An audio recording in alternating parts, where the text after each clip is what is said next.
가까운 사람이 탐진치에 사로잡혀 자유로운 마음으로 자유 명상도 자주 보내주고 잘 대해주어도 끊임없이 힘들게 하는 사람에겐 어떻게 대처해야 할까요? 이제 가까운 사람이 사실 어떻게 보면은 나에게 가장 기쁨을 주기도 하지만 때로는 나를 가장 괴롭히기도 합니다, 이게. 항상 이제 자주 접하기도 하고 거기에 대한 기대감도 크기 때문에 그런데 기본적으로 그 사람 때문에 괴로운 것은 이제 그 사람한테 기대하는 게 있기 때문이거든요. 내가 저 사람이 이렇게 말해줬으면 좋겠다, 이렇게 행동했으면 좋겠다, 저 사람 삶을 저렇게 살아줬으면 좋겠다 하는 그런 내 나름대로의 기준을 통한 기대감이 있거든요, 이게. 근데 그때 생각해야 될 건 뭐냐면 이 각자가 타고난 업이 다르다는 것을 이해해야 됩니다. 본인이 자신 타고난 업도 다른 것이고 상대방도 완전히 다르다는 것이죠. 그러니까 물론 내가 생각하는 방향으로 저 사람을 좋은 쪽으로 나름대로 유도했으면 좋겠다 하는 생각은 가질 수 있겠지만은 그게 항상 가능하다고 생각해서는 안 되는 거죠. 기본적으로는 저 사람의 업이 있기 때문에 저렇게 행동할 수밖에 없고 저렇게 말할 수밖에 없고 저렇게 생각할 수밖에 없다는 걸 이해해야 되는 것이죠. 현재 그 사람의 현재 상태는 과거의 업의 결과거든요. 이런저런 원인이 쌓여서 그렇게 될 수밖에 없는 필연적인 이유가 있는 겁니다. 그러니까 내가 마음에 들지 않는 부분이 있을 때는 저 사람은 저렇게 말하는 것이 너무 당연하고 저렇게 행동하는 것이 필연적인 것이고 저렇게 마음 쓰는 것이 피할 수 없는 것이라고 생각을 해야 됩니다. 내 마음에 들지 않는 말을 하면은 저렇게 말하는 게 당연하구나, 저렇게 행동하는 게 당연하구나, 이렇게 받아들여야 돼요. 왜냐하면 저 사람의 업이 있기 때문에. 우리는 업에 따라서 나타난 존재들이거든요. 자기도 마찬가지입니다.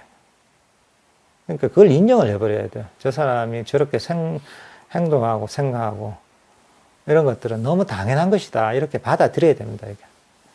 물론 이제 이런 그 사람에게 자의심을 보낸다거나 그건 본인의 몫인 것이죠. 이제 저 사람이 저렇게 행동하더라도 결국은 내가 저 사람 때문에 안 좋은 업을 지을 필요가 없잖아요. 저 사람이 저렇게 행동하는데 내가 성을 내고 이러면 본인이 좋지 않은 원인을 쌓는 거다, 고통의 원인을 쌓는 거단 말이죠. 그러니까 내 자신을 내가 여기서도 자의 명상을 얘기했지만은 자의심을 보낼 때 내 자신을 위해서 보내는 거예요. 저 사람 변하거나 안 변하거나 그거는 저 사람의 어떤 인연에 달려있는 것이고 나는 내 할 바를 하는 것이죠. 그것 때문에 그것을 통해서 변화를 자꾸 기대하잖아요. 그러면 실망감이 쌓이는 것이죠. 이게 괴로운 이유가 그 기대감이 있기 때문에. 이렇게 하면은 내가 이렇게 자의심을 보내줬는데 좀 바뀌어야지. 내가 이렇게 잘해줬는데 근데 이게 약간 자의심을 잘못 이해하는 거예요. 자의명상의 핵심은 뭐냐면 행복하기를, 이게 핵심이 아닙니다. 이게 저 사람이 행복하기를, 그게 아니라 중요한 것은 이게 조건이 달리지 않는다는 게 중요한 거예요. 그러니까 저 사람이 변하거나 변치 않거나 아무 관계 없는 거예요. 저 사람이 나한테 조금 잘해주거나 잘해주지 않거나 나한테 호의를 보이거나 나한테 적기를 가지거나 그거하고 전혀 관계 없는 거예요. 아무런 조건 없이 그런 어떤 조건 없는 어떤 따뜻한 마음, 잘 되기를 바라는 마음, 용서하는 마음을 가지는 게 자의심이거든요.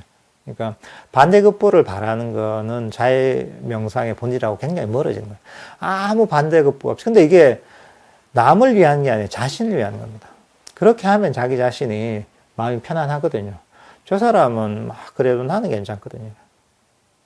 그리고 또 이렇게 생각해 보시면 좋습니다.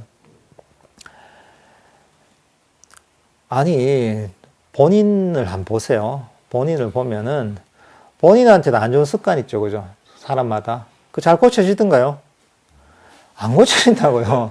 아니, 단점이 있다고. 어떤 사람은 막 성질을 달리는 사람이 있고, 어떤 사람은 막 너무 게으른 사람이 있고, 어떤 사람은 너무 집착이 심한 경우가 있고, 말이 많은 사람도 있고. 말이 없는 사람도 있고, 다 문제가 다 있단 말이죠. 잘 없어지는 거예요, 이게? 안 없어지죠, 그죠? 아니, 본인 어떤 습관도 본인 뜻대로 안 되는데, 그게 안 되죠. 그럼 본인 마음을 한번 보세요. 본인 마음도, 야, 난 지금 괴로운데, 즉시 괴로움에서 벗어났으면 좋겠어. 이게 됩니까? 나는 항상, 몸의 컨디션도 좋고, 항상 행복했으면 좋겠어. 이렇게 마음을 먹는다고 됩니까? 안 되죠, 그죠? 나는 항상 성을 안 내고 살았으면 좋겠어. 그거 됩니까? 안 되죠. 자기 마음도 자기 마음대로 안 된단 말이죠. 그러니까 사실 이 자기의 몸과 마음조차도 근본적으로 따지고 보면은 자기 뜻대로 안 되는 겁니다. 이것도 여러 가지 조건 지어져서 이렇게 된 것이기 때문에 조금씩 그 조건을 바꿔 나갔을 때 조금씩 변화할 수 있는 거지. 근본적으로 내 마음대로 되는 게 아닙니다. 근데 내 몸과 마음과 습관도 내 마음대로 되지 않잖아요. 근데 남의 어떤 몸과 남의 마음과 남의 습관이 내 뜻대로 될 수 있겠나요? 안 되는 게 당연한 겁니다, 이게. 그러니까 그런 것들을 이해해야 되는 것이죠. 그러니까 저 사람이 저러면은, 아이고, 그래. 내 마음대로, 내 마음이나 내 습관도 내 뜻대로 안 되는데, 저 사람이 내 뜻대로 안 움직이는 건 당연하지. 이렇게 받아들여야 됩니다, 이게. 그러고 나면 이제 사실은 훨씬 더 마음이 편안하죠. 세상에서 제일 뭐랄까 이제 고통을 가져오는 이유 중에 큰 원인 중에 한 가지는 뭐냐면 불가능한 것을 가능하게 만들기로 하기 때문에 문제인 겁니다. 이게. 그러니까 우리가 고통에서 벗어나는 큰 지혜 중에 한 가지는 뭐냐면 가능한 것을 가능하다고 알고 불가능한 것을 불가능하다고 아는 게 우리 삶을 평화롭게 살아가는 지혜 중에 한 가지입니다. 그러니까 상대방을 내 뜻대로 움직이면 불가능한 겁니다, 이게. 그러니까 이제 그런 것들을 이해하고 나면 훨씬 더 그 타인으로부터 받는 스트레스가 줄어들게 되죠.